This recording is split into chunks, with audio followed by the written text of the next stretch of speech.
Ciao, io sono Andrea Saffirio. Oggi continueremo il discorso che abbiamo iniziato nell'ultimo video riguardo le scale modali. Nell'ultimo video abbiamo fatto un'introduzione, cosa sono, abbiamo cercato di iniziare a capire a che servono, ma chiaramente in questo video e nel successivo approfondiremo ancora di più l'aspetto pratico, effettivamente, e abbiamo visto come si compongono e qualche scorciatoia soprattutto per memorizzarle, visto che altrimenti, diciamo, col metodo classico del conteggio, del grado, della tonalità può essere pesante, lungo, anche lento proprio come meccanismo. Invece a noi tutta questa teoria ci serve per metterla in pratica e ci serve da averla rapidamente sotto le dita, quindi dobbiamo trovare qualche trucchetto. In questo video vedremo come la cosiddetta teoria, insomma, delle scale modali, dei modi, si applica alla costruzione degli accordi. Ancora una volta, scusate se mi ripeto, lo studio dei modi non è imprescindibile per poter suonare un bell'accordo, per poter improvvisare bene o per poter suonare. Si può arrivare allo stesso risultato anche senza studiare i modi, ma dal mio punto di vista può essere più faticoso, più lungo. Diciamo che è una mano in più. Partiamo subito. Quindi, la volta scorsa abbiamo visto i 7 modi della scala maggiore, abbiamo visto rispetto alla tonalità di Do maggiore, abbiamo visto gli accordi che si vanno a formare, la scala e tutto quanto. Adesso, per capire come utilizzare a nostro vantaggio questa teoria, abbiamo bisogno di fare una prima distinzione. Noi prendiamo il primo modo della scala maggiore, quindi il modo ionico, ma possiamo tranquillamente chiamarlo scala maggiore, il primo grado, il primo modo della scala maggiore, in Do maggiore, così facilissimo. Queste sono le note. L'accordo che si viene a formare abbiamo detto che lo troviamo prendendo una nota sì e una nota no, quindi andando avanti per terze. E quindi avremo Do, Mi, Sol, Si, che abbiamo chiamato Do major 7, Do maggiore settima, come volete chiamarlo, è uguale. Ora, queste sono le note che costituiscono l'accordo, che lo caratterizzano. Il fatto che ci sia il Mi ci dice che l'accordo è maggiore invece che minore, il fatto che ci sia la settima maggiore ci dice che questo non è un accordo di dominante, quindi non è Do settima, ma è Do maggiore settima, e così via. Le note che rimangono fuori della scala di Do maggiore, quindi noi abbiamo Do, Mi, Sol, Si, rimangono fuori Re, Fa e La. Queste note vengono dette estensioni o tensioni. Perché estensioni? Perché in qualche modo sono delle note che aggiungono qualcosa all'accordo, ma sono delle note di colore, aggiungono una sfumatura di colore, ma non ne cambiano la natura. Mentre se io cambio la terza all'accordo invece che maggiore lo rendo minore, cambio la natura dell'accordo, proprio la sua identità. Quindi intanto distinguiamo tra note cordali, quindi le note della quadriade, fondamentale, terza, quinta e settima, e le estensioni. Ora qui c'è il primo scoglio per chi non mastica tanta teoria. Queste estensioni che corrispondono, se vedete, alla seconda nota, quarta nota e sesta nota della scala, siccome vengono calcolate per sovrapposizioni di terze, quindi Do, Mi, Sol, Si, e andando avanti lungo la scala Re, Fa, La, non vengono chiamate generalmente seconda, quarta e sesta, troppo facile, ci dovevamo complicare la vita in qualche modo, vengono chiamate continuando con i numeri dispari sostanzialmente, quindi 1, 3, 5, 7, note cordali, 9, 11 e 13, quindi la nona, l'undicesima e la tredicesima. Questo è chiaro che sopravvivete bene anche se la chiamate seconda, però è importante saperlo perché poi potreste trovarvi di fronte a uno spartito dove c'è scritto Do tredicesima, oddio che devo fare? Sapendo che quella tredicesima è la sesta possiamo ragionare meglio, quindi per conto vostro chiamatele come vi pare, io le chiamerò nona, undicesima e tredicesima, ricordandovi che la nona è la seconda, l'undicesima è la quarta e la tredicesima è la sesta, in modo da abituarvi a questo linguaggio, così che appunto poi vi ritrovate già a poter interpretare anche spartiti e altre cose, insomma. Ok, ora queste note di colore, queste estensioni dell'accordo, abbiamo detto che le mettiamo o non le mettiamo, la natura dell'accordo non cambia, però ne cambia il colore, e queste sono anche appunto quelle note che si aggiungono per arricchire i nostri accordi e renderli ancora più belli talvolta. Non sempre, non è sempre necessario aggiungere tutte le estensioni del mondo, però ogni tanto l'aggiunta di una o due estensioni può cambiare veramente il suono e abbellirlo molto. La domanda sorge spontanea. Possiamo usarle tutte queste estensioni? Se la risposta fosse stata sì, sarebbe stato troppo facile. In realtà è chiaro che poi la regola finale è che non ci sono regole, però partendo da una cosa, diciamo, tradizionale, possiamo usarle quasi tutte, ma c'è un metodo, proprio un sistema per calcolare quali sono quelle che suonano bene e quali sono quelle che sono un po' troppo dissonanti, persino per l'armonia jazz, dove comunque la dissonanza è ampiamente tollerata. Una volta imparato questo sistema vale sempre anche per le scale minori e è molto utile. Ora, se non ti vuoi annoiare col procedimento, vai avanti, vai alla fine del video che magari ci sarà un ripasso di tutte le estensioni compatibili, sicuramente anche in descrizione magari metto un PDF con questa cosa. Però, se invece vuoi approfondire, cosa che ti consiglio, adesso vediamo questo sistema perché più che impararle a memoria, all'inizio secondo me è importante capire il principio, cioè perché queste cose vanno bene, perché secondo me capendo il perché poi queste cose rimangono molto più impresse e a quel punto diventa più facile memorizzarle, piuttosto che imparare una cosa a memoria senza capire poi qual è il fine ultimo, il ragionamento che c'è dietro. Quindi abbiamo detto armonia jazz, ci piace la dissonanza, va bene, ma non esageriamo. C'è un intervallo tra tutti, che è il più dissonante che c'è, che dobbiamo cercare di evitare nel 95% dei casi, poi vedremo qual è il caso che invece va bene, che è il più dissonante che c'è. E so che molti di voi stanno pensando, il semitono, oppure il tritono, la quarta aumentata, la quinta diminuita. E invece no, l'intervallo più dissonante che c'è è la nona minore, che altro non è in realtà che un semitono più un'ottava. Quindi questo intervallo qua che è un semitono è dissonante, ma se io sposto il Mi un'ottava sotto o il Fa un'ottava sopra, l'intervallo diventa ancora più dissonante e soprattutto inserito all'interno del nostro accordo è come se lo sbilanciasse, non ci facesse più capire bene che accordo è. Quindi facciamo tesoro di questa informazione, andiamo a caccia delle none minori, ovvero semitono più un'ottava. Se capiamo questa cosa, riusciremo a capire quali sono le estensioni che vanno bene perché non formano questo intervallo e quali sono invece le estensioni che ci danno questo tipo di problema. Vediamo subito. Generalmente le estensioni vengono suonate sopra le note cordali, motivo anche per cui la seconda della scala si chiama nona, perché normalmente viene suonata sopra. Non è vero sempre al 100%, ma ripeto, partiamo dalle basi e piano piano impariamo le regole e eventualmente impariamo anche a romperle successivamente, altrimenti non abbiamo nulla di concreto da cui partire. Quindi come facciamo a capire se un'estensione, quindi una nona, undicesima o tredicesima, seconda, quarta o sesta, ci danno quell'intervallo? Prima cosa, con le orecchie possiamo provare e vedere. Seconda cosa, adesso prendiamo per esempio il primo grado della scala di Do maggiore, modo ionico, accordo maggiore settima. Le estensioni che rimangono sono nona, undicesima e tredicesima, quindi seconda, quarta e sesta, e sono Re, Fa e La. Se la nota in questione, prendiamo la nona per esempio, il Re, questa nota suona bene. Perché suona bene? Perché lungo la scala questa estensione è a distanza di tono, non di semitono, dalla nota precedente. Precedente è la parola fondamentale, stampatevela in testa perché questo è il primo errore che si fa, ci si sbaglia e si confronta con la successiva, invece la nota prima. Prendiamo un'estensione e la confrontiamo con la nota prima sulla scala. Quindi il Re rispetto alla nota prima, Do, dista un tono, va bene, è un'estensione compatibile. Quindi nel modo ionico, ovvero il primo grado di una scala maggiore, in qualsiasi tonalità, la nona suona bene sul primo grado. E le orecchie ce lo confermano. Andiamo avanti. L'undicesima, la quarta nota della scala, la confrontiamo con la nota cordale, la nota dell'accordo precedente lungo la scala, quindi la quarta la confrontiamo con la terza. Quanto distano? Distano un semitono e quindi questa è un'estensione che non funziona su questo accordo.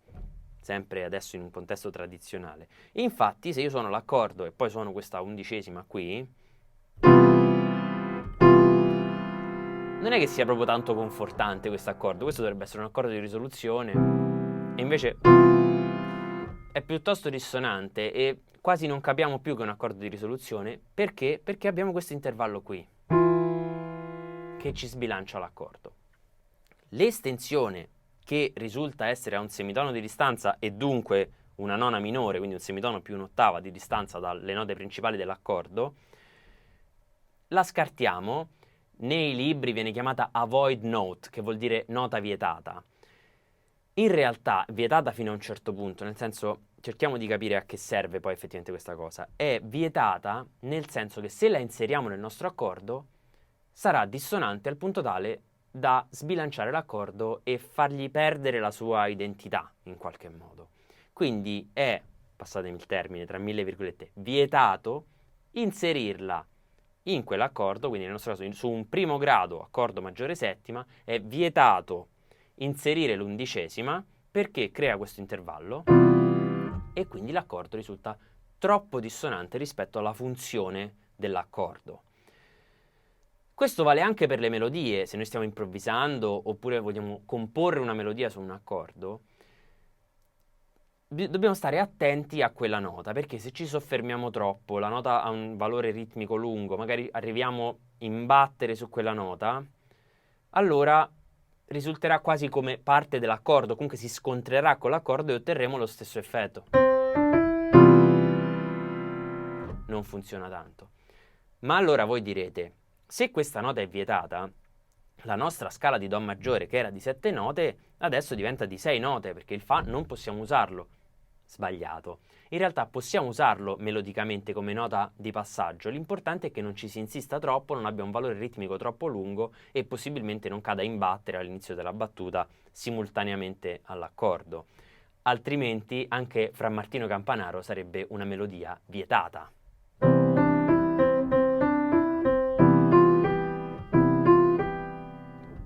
Passiamo per il Fa, che è la famosa nota vietata, ma non c'è nessun problema. Se avessimo fatto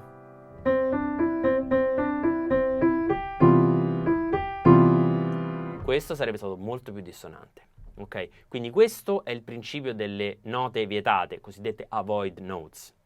Quindi le chiamerò note vietate, avoid notes, per usare una terminologia, diciamo, universalmente riconosciuta, ma ricordate che sono vietate fino a un certo punto, sono vietate nel senso occhio a metterle nell'accordo, occhio a soffermarvi sulla melodia, ma potete usarle come note di passaggio nell'improvvisazione, nella composizione delle vostre melodie senza nessun tipo di problema, ok? Capito questo? Tutti gli altri modi sono molto più semplici, quindi adesso andrò un po' più rapido, come al solito, in modo da capire tutti i modi della scala maggiore che estensioni compatibili hanno, così poi vi faccio vedere anche l'applicazione per quanto riguarda gli accordi. Quindi proseguiamo sul primo modo della scala maggiore, quindi modo ionico, scala maggiore. L'altra nota che dobbiamo verificare è la sesta, tredicesima, che sarebbe La. Quanto dista il La dalla nota cordale precedente, sottolineo, che è il Sol, un tono. Quindi la tredicesima va bene. Risultato, primo modo delle scale maggiori, modo ionico, accordo maggiore settima, estensioni compatibili, nona e tredicesima, che sono la seconda e la sesta. E queste vanno benissimo. Nota vietata, avoid note, undicesima, che non funziona. Ok. Adesso salviamo queste informazioni e tra poco vediamo cosa farci. Andiamo avanti. Ora lo faccio rapidamente, poi ci potete ragionare con calma. Secondo modo, modo dorico, accordo minore settima, scala di, in questo caso, Do maggiore a partire dal secondo grado, quindi da Re. Fondamentale, terza, quinta, settima. Andando avanti, la seconda nota della scala, quindi la nona rispetto all'accordo è Mi, dista un tono dalla nota precedente. Occhio perché qua se guardate la nota successiva c'è un semitono, sembra che la nota è sbagliata, invece va benissimo. Questa nona dista un tono dalla nota precedente, estensione compatibile. Andando avanti, il Sol, l'undicesima o quarta, dista un tono dalla nota cordale precedente, va bene, estensione compatibile. Ottimo, possiamo anche metterle tutte e due insieme. Quindi Re minore settima, nona, undicesima vanno bene. Vado avanti, la tredicesima che è il Si dista un tono dall'A, va bene. Effettivamente questa nota suona bene, le possiamo mettere anche tutte quante. L'accordo è molto pieno, molto ricco, molto colorato, funziona. C'è una piccola cosa però riguardo questa nota, che in un contesto tradizionale dove questo secondo grado probabilmente avrà funzione di preparare il quinto grado, questa nota è un po' rischiosa, rientra nelle eccezioni, quindi per adesso non la classifichiamo come avoid note, come nota vietata estremamente dissonante, però magari ci mettiamo un piccolo asterisco. Queste sono le cosiddette note da usare con cautela, che io in gergo chiamo le note occhio, cioè occhio a questa nota, perché suona bene ma è un po' problematica. C'è un'eccezione sul secondo grado, c'è anche un'eccezione sul settimo, è sempre la tredicesima. Vi risparmio la spiegazione che è un po' tecnica, allungherebbe ulteriormente il video, poi se siete interessati magari me lo dite e ne parleremo successivamente, ok? Quindi tecnicamente secondo grado, modo dorico, estensioni compatibili tutte, in pratica nona e undicesima, perché la tredicesima è un'eccezione, nota a occhio. Andiamo avanti, terzo modo, modo frigio, accordo minore settima, almeno per come lo troviamo sull'armonizzazione della scala. La scala, estensioni compatibili, la nona dista un semitono dalla fondamentale, nota vietata e infatti troppo dissonante. La quarta, undicesima, dista un tono dalla terza, estensione compatibile e infatti suona bene. La tredicesima, sesta, dista un semitono dalla quinta e infatti nota vietata. Quindi modo frigio, porello, c'ha solo l'undicesima come estensione compatibile. Andiamo avanti. Quarto modo, modo lidio, accordo maggiore settima. La nona dista un tono dalla fondamentale, estensione compatibile. L'undicesima, a differenza del primo grado dove la quarta della scala era una quarta giusta, qui abbiamo una quarta aumentata e infatti dista un tono dalla terza, non più un semitono, e dunque questa estensione diventa compatibile. La tredicesima dista un tono dalla quinta, estensione compatibile. Il modo lidio è il boss della scala maggiore, ha tutte le estensioni compatibili, nona, undicesima e tredicesima. Per essere più precisi, nona maggiore, undicesima aumentata e tredicesima maggiore. Fantastico. Andiamo avanti. Quinto modo, modo misolidio, accordo dominante, sol settima. La nona, che è La, dista un tono dalla fondamentale, estensione compatibile. L'undicesima, undicesima giusta, quarta giusta, dista un semitono dalla terza, nota vietata, avoid note, perché niente, purtroppo non funziona. Andiamo avanti, tredicesima, dista un tono dalla quinta, estensione compatibile, famoso accordo tredicesima, diciamo. Quindi, modo misolidio, estensioni compatibili, nona e tredicesima.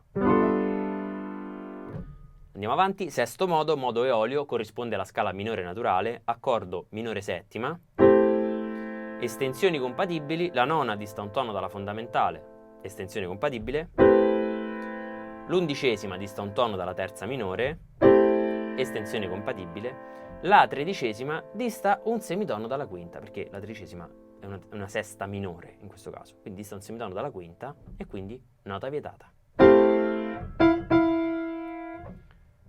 Perfetto. Quindi modo eolio, sesto modo della scala maggiore, estensioni compatibili, nona e undicesima. Fantastico.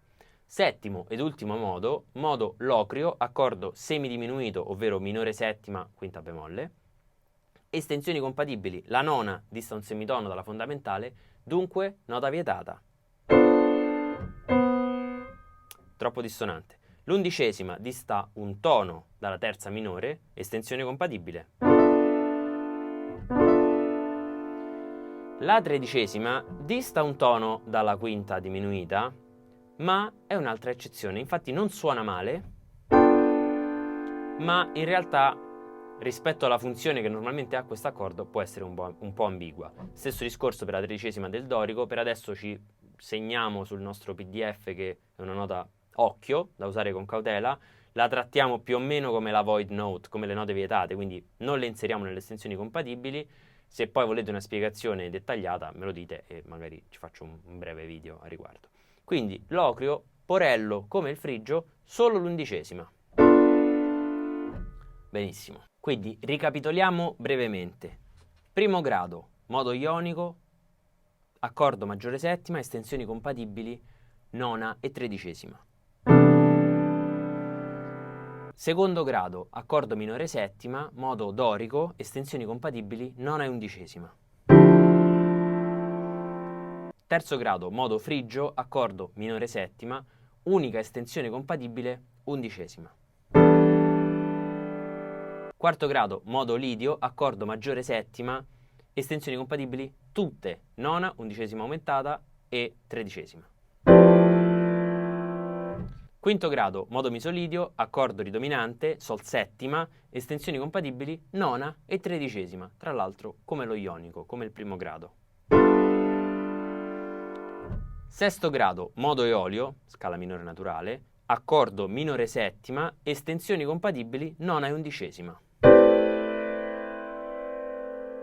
Tra l'altro come il modo dorico, il secondo grado. Settimo grado, modo locrio, accordo semidiminuito, quindi minore settima, bemolle 5, estensioni compatibili solo l'11ª, tra l'altro come il frigio.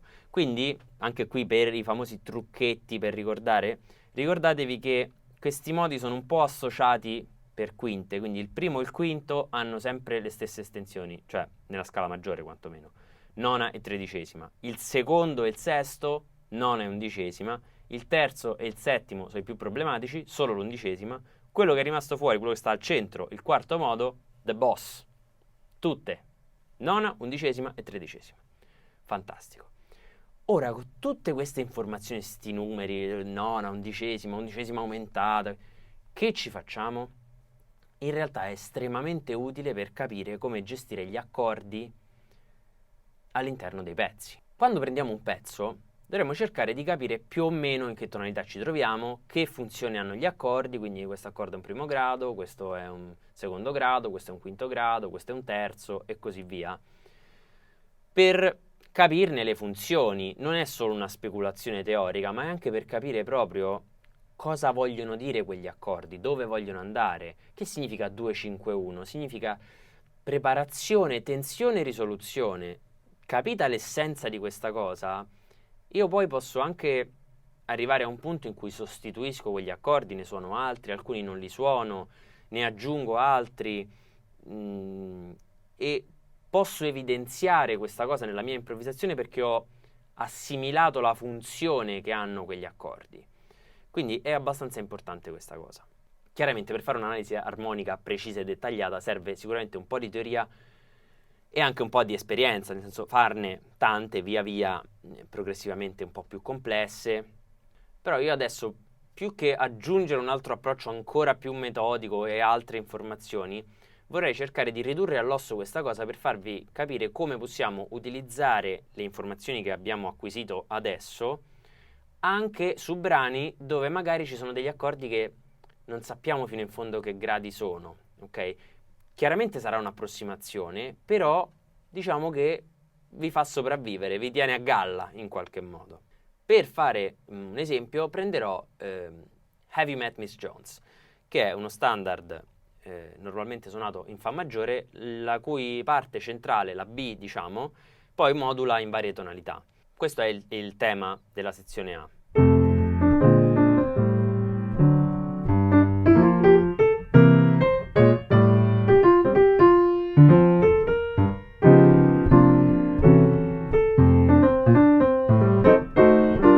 Eccetera eccetera. Adesso ho anche aggiunto qualche accordo di passaggio. L'armonia di base di questo pezzo è Fa maggiore settima, Re settima, Sol minore settima, Do settima e poi La minore settima, Re minore settima, Sol minore settima, Do settima. Diciamo che alla fine un po' dalla melodia, dalle note che va a toccare, dagli accordi, capiamo che siamo in Fa maggiore.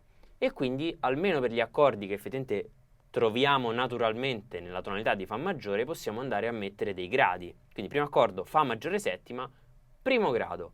E qua, una volta che abbiamo individuato che è il primo grado, noi abbiamo già un sacco di informazioni. Sappiamo che l'accordo è maggiore settima, ma sappiamo anche qual è il modo che ci va. E voi mi direte, certo, la scala di Fa maggiore, siamo in Fa maggiore, giusto, ok. Ma sapendo che grado è, sappiamo anche quali sono le estensioni compatibili per il suo accordo. In questo caso, modo ionico, nona e tredicesima.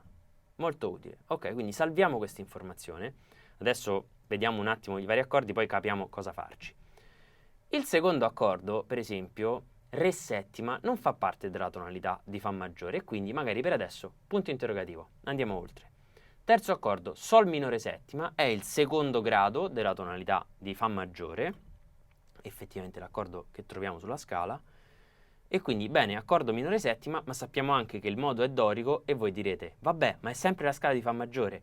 Sì, ma sappiamo anche che il modo dorico ha la particolarità che le estensioni compatibili sono la nona e l'undicesima. Quindi ci aiuta a essere più specifici.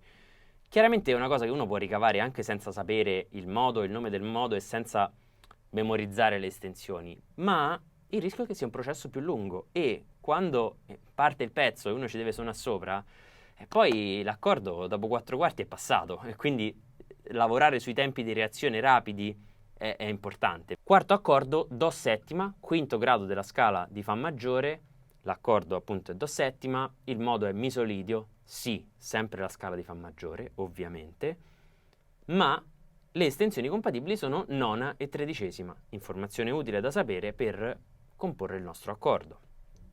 E così via.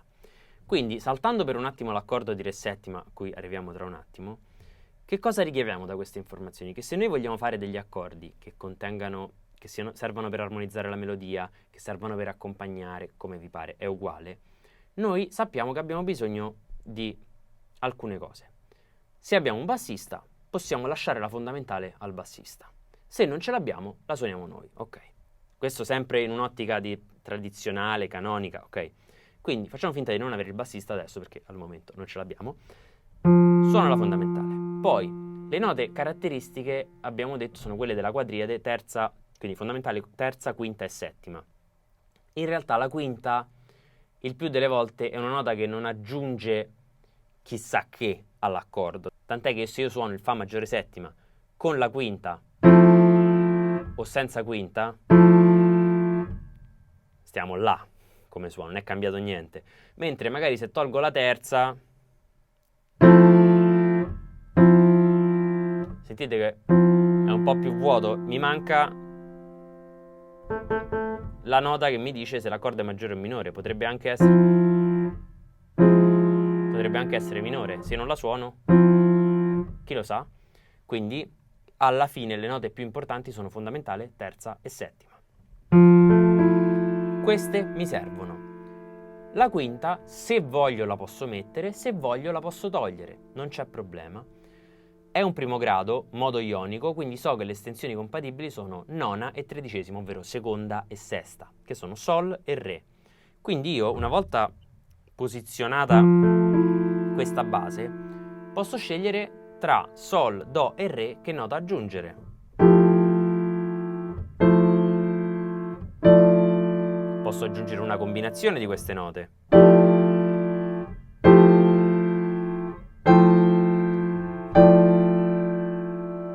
Posso cambiare posizione. Qui le ho messe tutte. Chiaramente questa posizione per qualcuno può essere un po' troppo larga. In caso, pedale. E tutti felici e contenti. Però che succede se devo armonizzare la melodia? Bene, che nota è la melodia? La terza. La vogliamo raddoppiare? Ok, la raddoppiamo. Oppure solo con la tredicesima, oppure solo con la quinta. Oppure possiamo mettere la nona qua sotto. Non vogliamo raddoppiare la terza? Allora non la suoniamo qua sotto. Lasciamo che sia la melodia a suonarla. E va benissimo. L'importante è che il nostro accordo abbia fondamentale, terza, settima e poi le estensioni compatibili, se vogliamo ce le possiamo mettere. L'importante è che non andiamo a scegliere quelle che non sono compatibili, per esempio l'11ª, altrimenti questo accordo non funziona.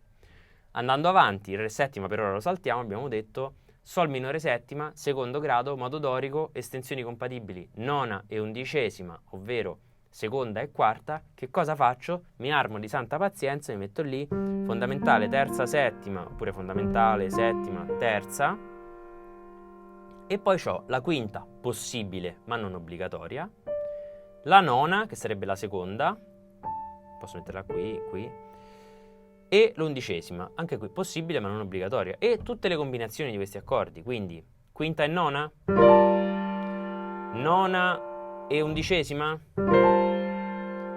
nona e quinta ma mettendo la nona sotto, ok? Oppure possiamo ad esempio fare così, oppure vogliamo mettere la quinta sotto. Queste sono tutte posizioni possibili e la cosa bella è che non ce n'è una giusta, quindi veramente qua si può sprecare un sacco di tempo a cercare l'accordo che più vi piace. Questo specialmente se dovete armonizzare dei pezzi lenti, prendetevi tutto il tempo per trovare l'accordo che più vi soddisfa. Però questa è un po' la base. Se noi sappiamo che fondamentale, terza e settima caratterizzano l'accordo e poi la quinta, se vogliamo, la possiamo mettere, altrimenti la possiamo togliere, sappiamo che grado è quell'accordo, quindi a che modo corrisponde, ci andiamo a pescare le estensioni compatibili e possiamo scegliere tra quelle come colorare l'accordo se e quanto vogliamo. E questo è di grande aiuto. Più lo fate e più vi abituate al volo e acquisite anche degli automatismi. Non è facile, ci vuole del tempo, sono d'accordo, però veramente ripaga e vi dà una solidità sugli accordi, suoneranno tutti bene, staranno tutti in piedi, quindi questo è estremamente utile. Poi abbiamo il bassista, tanto meglio, mi libero dalla necessità di suonare la fondamentale e suono, per esempio per il Sol minore, terza, settima, nona e quinta, e qualcuno farà terza, settima, nona e 11ª,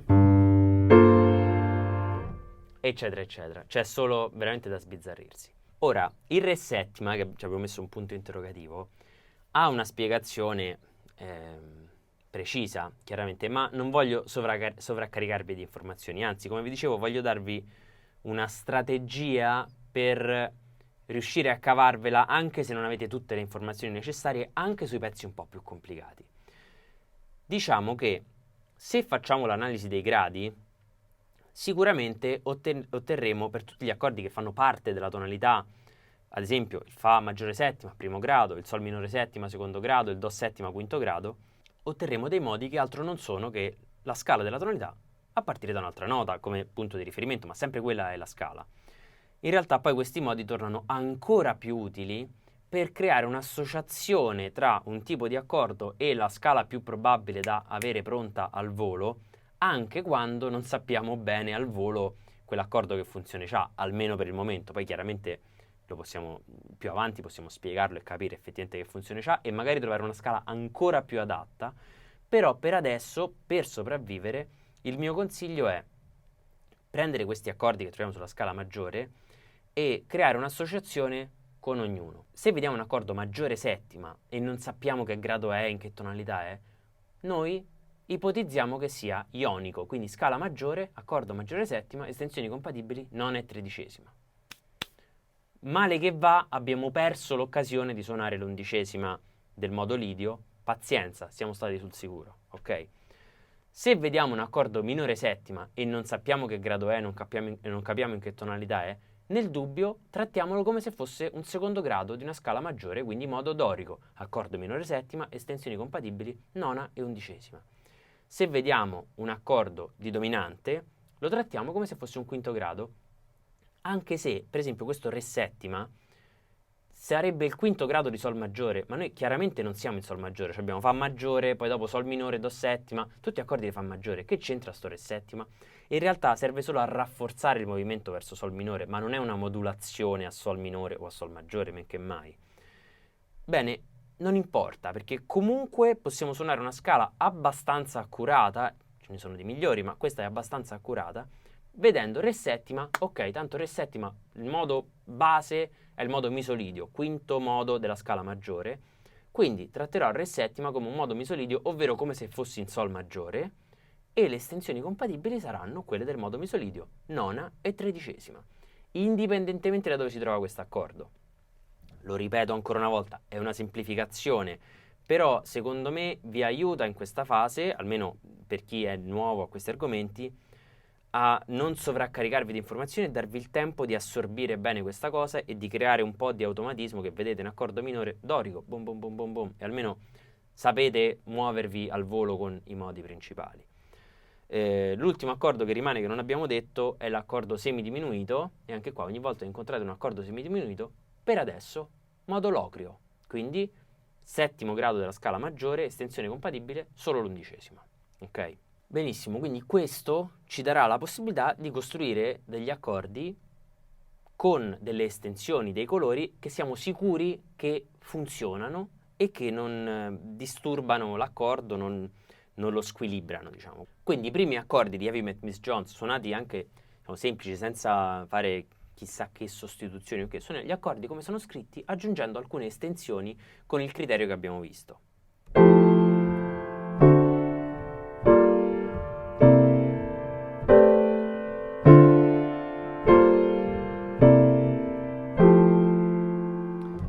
Suonano benissimo, sono tutti accordi, funzionano con un colore bilanciati, si capisce la funzione, si capisce dove vuole andare l'armonia. Poi da qui chiaramente si può fare un mare di cose. Per adesso la cosa che vi consiglio è cercare di assimilare questa cosa, magari appunto vedete in descrizione, vi metto il PDF, il link per scaricare il PDF, voi ve lo stampate, ve lo mettete lì, con santa pazienza all'inizio prendete un brano non troppo complesso, mettete lì i gradi, dove capite i gradi, dove non li capite, minore settima, dorico, nona undicesima, ok, dominante, boh, chissà in che tonalità siamo, vabbè, quinto grado, ipotetico, misolidio, nona tredicesima, benissimo, e vi costruite gli accordi piano piano. Dopo un po' che fate questa cosa su vari pezzi, svilupperete un automatismo per cui cascate sempre in piedi con gli accordi sostanzialmente, e questo è fantastico. Bene, adesso manca la terza ed ultima parte di questa serie di video sulle scale modali, in particolare sui modi della scala maggiore, ovvero quello sull'improvvisazione, capire come utilizzare questi modi a nostro vantaggio per iniziare a costruire delle improvvisazioni che abbiano un senso rispetto all'armonia del brano. Quindi lo vedremo nel prossimo video. Nel frattempo, se hai perso la prima parte, puoi recuperarla, insomma, cercando sul canale o tra i video correlati. Come al solito, se avete dubbi, domande, richieste, fatemelo sapere nei commenti, e se vi va iscrivetevi al canale. Grazie e al prossimo video.